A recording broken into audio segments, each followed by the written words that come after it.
bem-vindo ao canal Fonte de Águas Vivas, com reflexões encorajadoras e audiobooks que farão diferença em sua vida, basta você querer. Hoje vou dar continuidade à segunda parte do capítulo 3 do título Nomes e Símbolos do Espírito Santo. Vamos falar sobre vento. O vento sopra onde quer e ouves a sua voz, mas não sabes de onde vem, nem para onde vai. Assim é todo aquele que é nascido do Espírito. João capítulo 3, verso 8. A palavra grega para vento e espírito é a mesma, pneuma. Então, produzindo literalmente o Espírito Santo seria o vento santo. Existe graça em abundância nessa metáfora do Espírito Santo. Por que digo isso? Primeiro, o vento penetra em todo lugar na terra. O ar que respiramos existe em todo espaço vazio, por menor que seja. Jesus disse que o Espírito Santo ficaria conosco para sempre. Não há lugar na terra onde não esteja presente. Ele age ao redor dela de tal modo que ninguém pode monopolizá-lo ou resisti-lo. Como explica a Bíblia, não somos mais órfãos quando conhecemos, recebemos e convidamos o Espírito Santo para estar conosco e dele nos tornarmos dependentes. João 14, verso 18. Segundo, o vento é ar em movimento constante. Nós sentimos o vento mover quando o ar circula da alta pressão atmosférica para a baixa pressão atmosférica. Assim, o Espírito Santo também trabalha continuamente. É errônea a ideia de que o Espírito Santo só atuava na época do Antigo Testamento e nos primeiros tempos do Novo Testamento, e depois disso desapareceu como uma névoa. Assim como o vento sopra hoje, da mesma maneira como fazia séculos passados, o Espírito Santo continua exercendo sua função. O Consolador flui nas áreas de baixa pressão atmosférica, entre pecado, doenças, tristezas e desespero, e está sempre pronto para ajudar com mensagens de alegria, perdão, cura e vida eternal. Todos que vieram ao Senhor com o coração quebrantado e obediente sentirão a experiência da regeneração realizada pelo Espírito. Terceiro, o controle da direção do vento não depende da nossa vontade. Jesus disse que o vento sopra onde quer. João 3, verso 8. Como o Espírito Santo tem a vontade suprema e age de acordo com seu próprio propósito, devemos seguir sua direção obedientemente, porque andamos pela fé. Quarto, o vento, quando sopra, refrigera o ar e o enche de vitalidade. Que maravilhoso bem-estar a aragem fresca proporciona num dia de verão sufocante. O vento soprando num ambiente repleto de gás intoxicante refresca e purifica a atmosfera. Da mesma maneira age o Espírito Santo. Quando nos sentimos ansiosos e depressivos pelos problemas da vida e as tentações do pecado, Ele penetra em nosso coração como o vento, dando-nos nova vida e vitalidade celeste. Ao inundar nosso espírito, deixa-nos cheios de alegria pela vida e com o ardor da fé. Óleo. Assim tomou Samuel o vaso de azeite e ungiu-o no meio de seus irmãos. E daquele dia em diante o Espírito do Senhor se apoderou de Davi. 1 Samuel 16, verso 13. E a unção que vós recebeste dele fica em vós. 1 João 2, verso 27. Por meio do Antigo e Novo Testamento, o Espírito Santo é simbolizado pelo óleo. Mais uma vez, outro símbolo que pode revelar-nos como ele age. Primeiro, lugares e pessoas ungidos são santificados, separados para Deus. Deus mandou Moisés santificar o tabernáculo da congregação, a arca da aliança, todos os instrumentos e o altar com a unção do óleo. Êxodo 30, versos 25 a 29. Moisés também ungiu Arão e seus filhos, consagrando-os para ministrar o sacerdócio. Êxodo 30, verso 30. Deus falou a Samuel que ungisse Davi como rei. 1 Samuel 16, verso 13. E Elias ungiu Eliseu para ser profeta. 1 Reis 19, verso 16. Hoje, aqueles que creem no Senhor Jesus Cristo são transformados por Deus numa geração escolhida, num sacerdócio real, numa nação santa e num povo de Deus pela unção do Espírito Santo. 1 Pedro 2, verso 9. Ninguém pode receber tamanha graça sem ser revestido do poder do Espírito Santo. Nascemos de novo pelo Espírito Santo e recebemos função de profeta, por meio da qual pregamos a palavra. Um dia nós reinaremos com Cristo, ungidos pelo Espírito Santo. Como podemos deixar de agradecer a Deus? Segundo, o óleo era necessário para abastecer os 7 candelabros que iluminavam o tabernáculo de Deus. No santuário do Antigo Testamento, a única luz provinha dos candelabros de ouro, portanto, do óleo. Do mesmo modo, só pela luz brilhante da unção do Espírito Santo, o mundo espiritual poderá ser revelado a nós. Assim como nenhuma outra luz era permitida no lugar santo, do mesmo modo, só a luz do óleo do Espírito pode iluminar a palavra de Deus, o segredo do lugar santo celestial. Terceiro, o óleo restaura desgastes e danos produzidos pela fricção de partes que se atritam. Como poderíamos lubrificar o espírito humano dilacerado pelas discórdias sem fim? Por que igrejas e cristãos hoje são tão destruidores?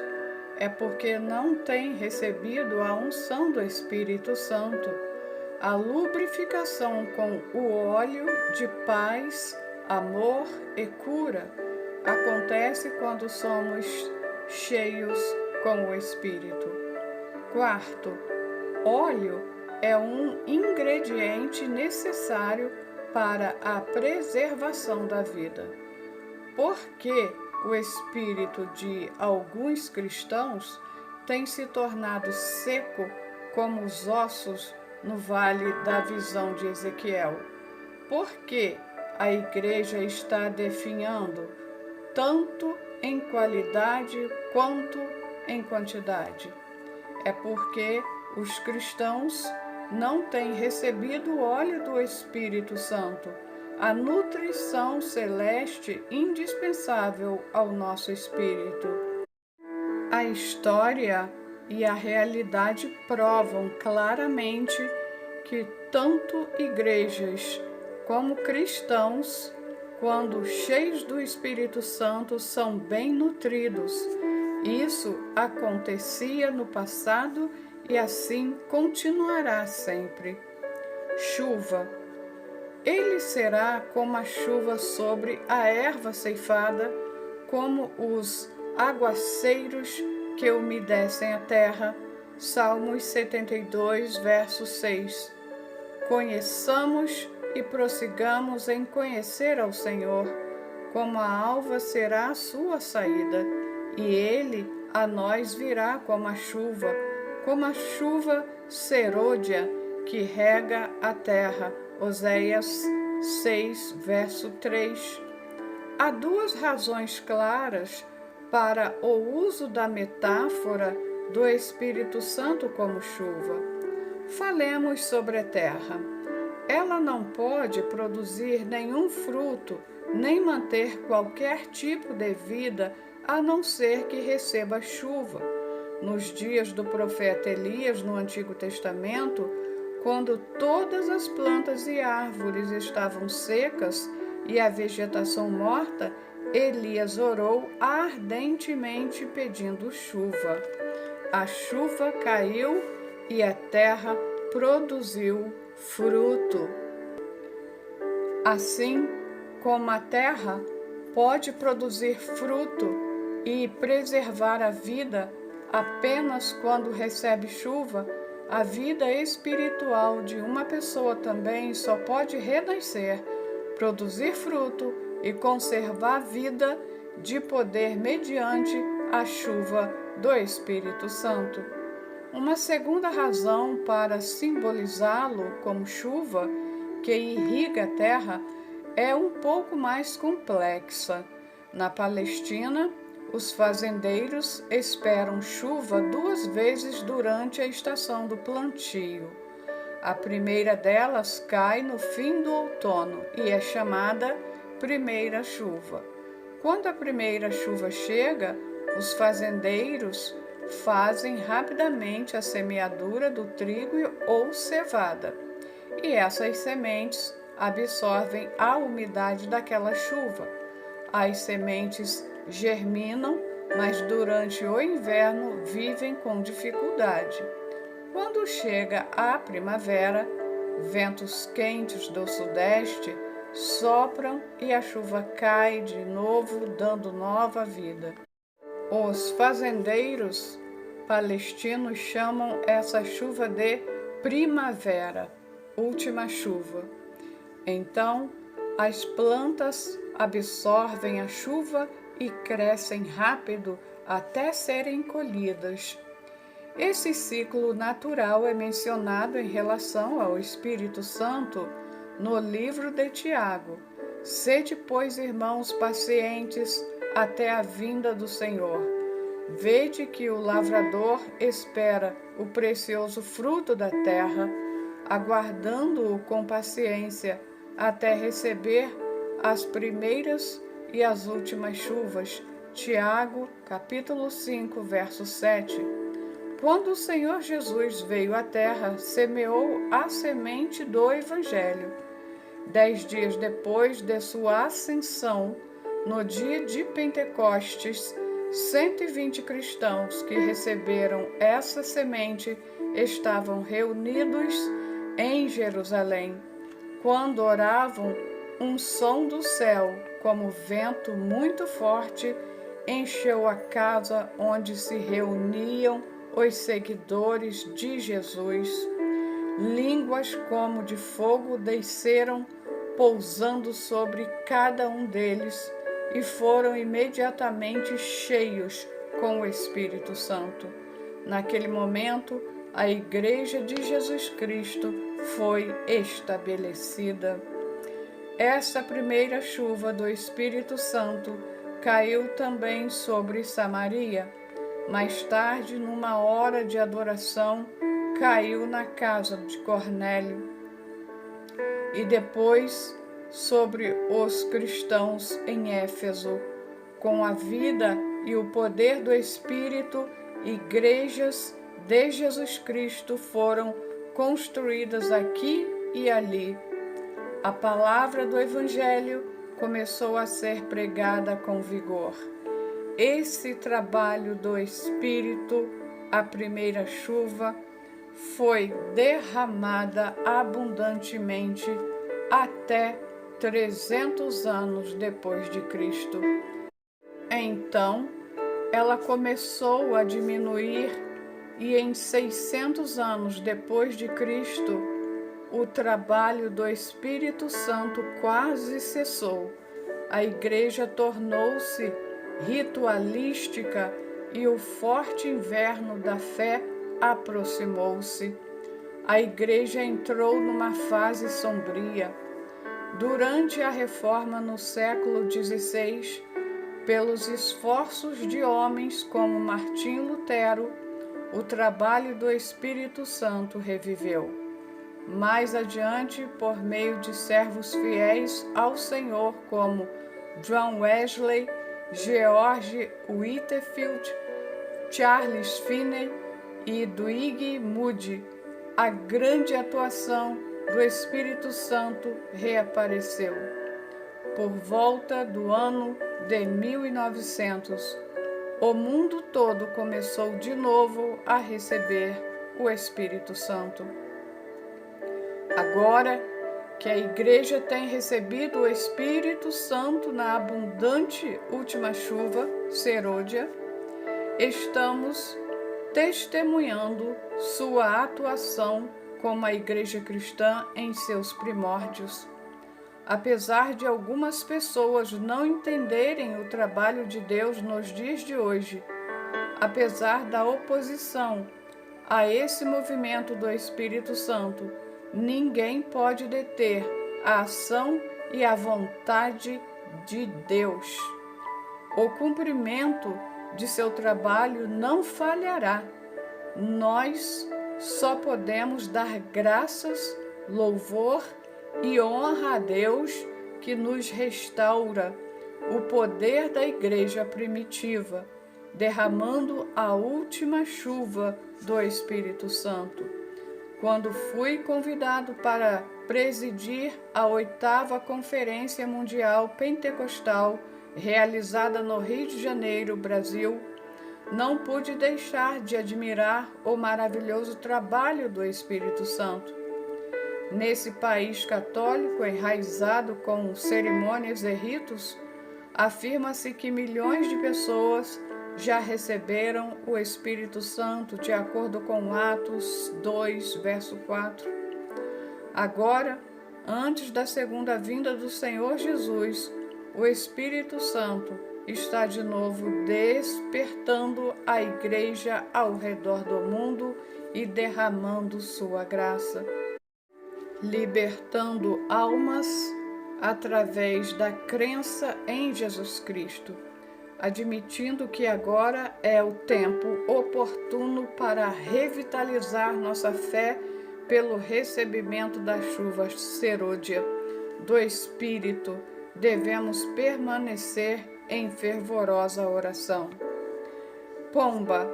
Então João testificou, dizendo: Eu vi o Espírito descer do céu como pomba e permanecer sobre ele. João, capítulo 1, verso 32. Esse versículo descreve a ocasião mais importante em que a pomba aparece como um símbolo do Espírito Santo. Quando Jesus foi batizado por João Batista no Rio Jordão, quando os céus se abriram, o Espírito de Deus desceu em forma de uma pomba e pousou sobre Jesus. Há profundos significados na metáfora de uma pomba como simbolismo. Primeiro, No mundo inteiro, a pomba é conhecida como um símbolo de paz. Em Gênesis, quando Deus destruiu toda a carne pelo dilúvio, Noé e os 7 membros de sua família acharam graça aos olhos de Deus. Foram salvos na arca. 40 dias depois que a arca pousou no Monte Ararat, Noé soltou uma pomba pela janela da arca para ver se as águas já haviam baixado. A pomba voltou e Gênesis 8 relata: esperou ainda outros 7 dias e tornou a enviar a pomba fora da arca. Quando a pomba voltou a ele à tarde, no seu bico havia uma folha verde de oliveira. Assim soube Noé que as águas tinham minguado de sobre a terra. Gênesis 8, versos 10 e 11. A primeira evidência de que a paz retornara à terra e que o julgamento e a ira de Deus já havia passado foi uma pomba. Que maneira tão bela de representar a presença do Espírito Santo. Portanto, ele não pode habitar nos espíritos humanos que estejam debaixo do juízo e da ira de Deus. Jesus Cristo nos redimiu pela sua morte na cruz e pagou desse modo pela ira e pelo juízo de Deus. Quando confessamos nossos pecados e aceitamos Jesus como nosso Salvador, o Espírito Santo vem a nós, porque temos a prova redentora do sangue precioso. O Espírito Santo faz-nos sentir a alegria de saber que quem ouve a minha palavra e crê naquele que me enviou tem a vida eterna e não entrará em condenação, mas passou da morte para a vida. João 5, verso 24. E temos paz com Deus. Romanos 5, verso 1. E isso não é tudo. Para aqueles que caminham em pecado para a perdição, em oposição e desobediência a Deus, o Espírito Santo continua a pregar o Evangelho reconciliador de paz. A coisa mais importante que uma pessoa deve decidir hoje é ou receber a salvação e paz, as novas maravilhosas que o Espírito Santo traz ao nosso coração, ou ser destruída. A pomba é também um símbolo de mansidão e humildade, atributos do Espírito Santo que ele confere a nós. Fico sempre perplexo ao ver pessoas que dizem que receberam o Espírito Santo, mas que agem e falam afrontosamente. Alguns se comportam como se estivessem tomados por um espírito maligno, mas a evidência do Espírito Santo é um espírito manso e humilde. A pomba é também conhecida como uma criatura pura e inofensiva. Ela não ataca, não mata outros animais, como o felino e a águia, por exemplo. Correspondendo a essa descrição, observemos que o Espírito Santo é de fato, como o seu nome diz, um Espírito Santo. Familiares de pessoas oprimidas por espíritos malignos muitas vezes trazem os membros de sua família para meu escritório, pedindo-me para discernir o estado espiritual deles.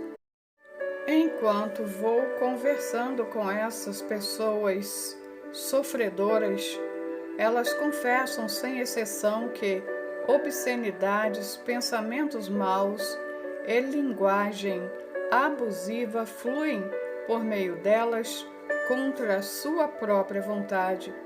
Esse é o trabalho de Satanás. Pessoas assim deveriam apoiar-se na palavra da verdade e lutar contra Satanás até expulsá-lo de vez, e depois descansar sobre o poder purificador do sangue precioso de Jesus. Se não tomarem essa decisão, por certo, se tornarão mentalmente incapacitadas no final. Ainda bem que posso dizer às pessoas que passam por lutas como essas que elas poderão ser de modo completo libertas pelo sangue precioso do Cordeiro e pelo poder da Palavra de Deus. O Espírito Santo é sempre um Espírito Santo, por não haver nada de ameaçador nem ofensivo ou vil nele. Não devemos também admitir qualquer transformação espiritual em nós que não seja dirigida à santidade. É verdade que não nos tornamos santos instantaneamente ao receber o Espírito Santo. Porém, teremos poder para crescer em santidade e receberemos também sensibilidade que nos faça sentir culpados ao cometermos pecado. Se considerarmos isso, nossa vida só tenderá a melhorar. O Espírito de Deus não veio para ferir e matar, mas para salvar, curar e restaurar. Notemos a proclamação de Jesus na sinagoga de Nazaré, concernente à sua missão e tendo auxílio do Espírito. O Espírito do Senhor está sobre mim, pelo que me ungiu para evangelizar aos pobres. Enviou-me para apregoar liberdade aos cativos, dar vista aos cegos, pôr em liberdade os oprimidos e anunciar o ano aceitável do Senhor. Lucas 4, versos 18 e 19. A quarta razão pela qual o Espírito Santo é simbolizado pela pomba é que o Espírito Santo é extremamente sensível ao mal. As obras do Espírito Santo são extinguidas pela traição e deslealdade da humanidade. Mais do que qualquer outro animal, a pomba é amedrontável. Perseguida uma ou duas vezes, a pomba deixa seu ninho para sempre. Se quisermos viver em harmonia com o Espírito Santo em nosso coração, temos de ter muito cuidado e manter uma atitude reverente em relação a ele e nunca o entristecer. Efésios 4, verso 30 nos alerta: e não entristeçais o Espírito Santo de Deus. Se sempre nos opusermos à vontade do Espírito Santo, ele nos deixará como faz a pomba. Que terrível acontecimento! Quando, arrependido, Davi orou fervorosamente, derramando lágrimas diante de Deus, depois de conhecer seu pecado. Não me lances fora da tua presença e não retires de mim o teu Espírito Santo. Salmos 51, verso 11. O Consolador, que desceu em forma de uma bela pomba e pousou sobre Jesus, desce sobre nós hoje, ansioso por encher nosso coração.